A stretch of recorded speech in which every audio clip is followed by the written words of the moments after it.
dialog tentang isu-isu yang berkembang di masyarakat. Bersama saya pemandu acara Sanubari Subarka.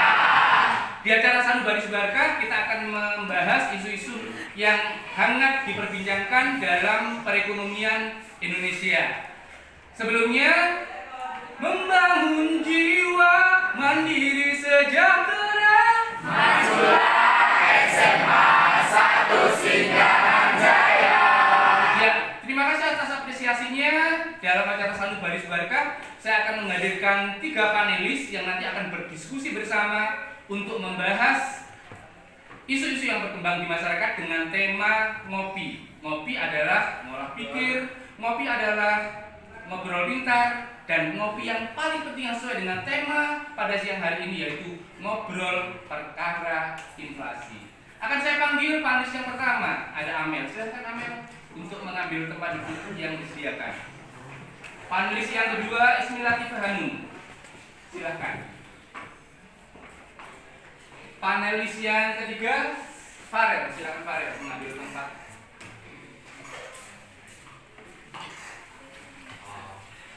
Ya, sekarang saya tanya anak-anak, sudah pernah dengar kata-kata inflasi? Belum.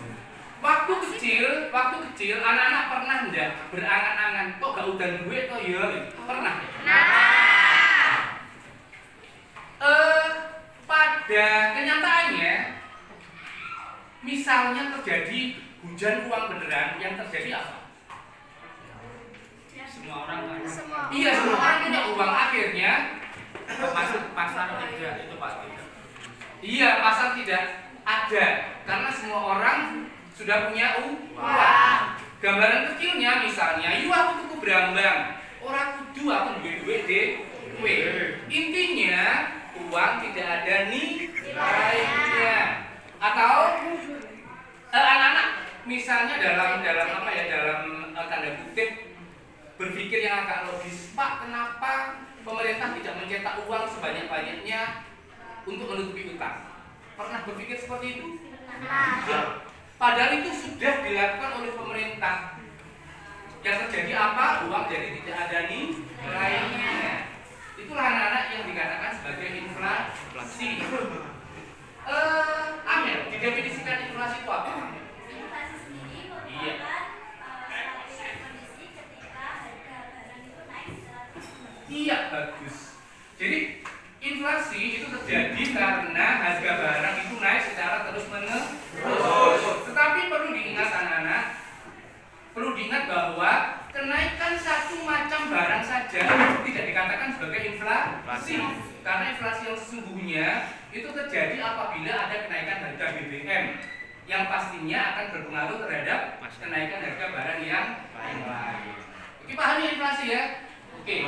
Yang kedua, bahwa tujuan pelajaran ini kita cakupannya adalah kita ingin menganalisis seberapa jauh pengetahuan anak-anak tentang inflasi dan bagaimana cara mengatasi jenis-jenis inflasi. Ismi Latifah Hanum. Inflasi sendiri membedakan menjadi beberapa tingkat, yaitu pertama ringan, sedang, berat, dan hiperinflasi.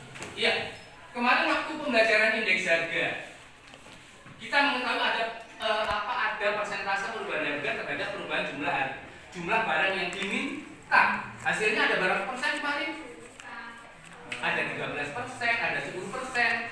Kalau hasilnya 0 sampai 10 berarti inflasinya jenisnya inflasi ringan. Kalau antara 10 sampai 30% berarti tingkatannya inflasi sedang. Kalau 30 sampai 100 berat. Di atas 100% hiperinflasi. Ya. Sekarang Farel, inflasi berdasarkan penyebabnya ada apa saja, Farel? Yang pertama ada demand pull inflation. Yang kedua ada cost push inflation.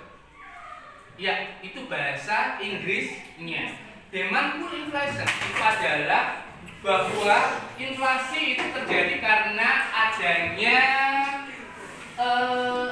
kenaikan permintaan. Contohnya, ketika panen raya misalnya, yang paling orang Indonesia beli apa misalnya? Pengen apa? Pengen beras. Bukan kalau panen raya. selain makanan pokok? Emas, atau apa lagi? Sepeda motor.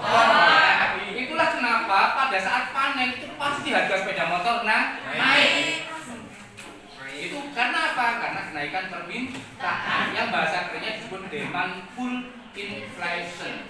Yang kedua ada cost push inflation, yaitu inflasi yang terjadi karena kenaikan biaya produksi. Cost itu adalah biaya.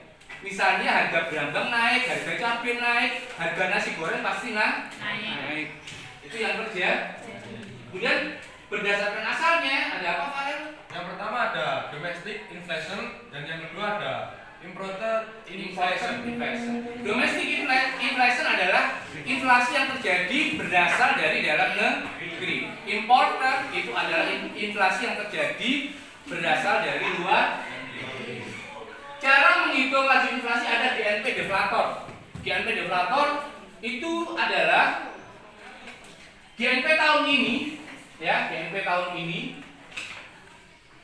GNP tahun ini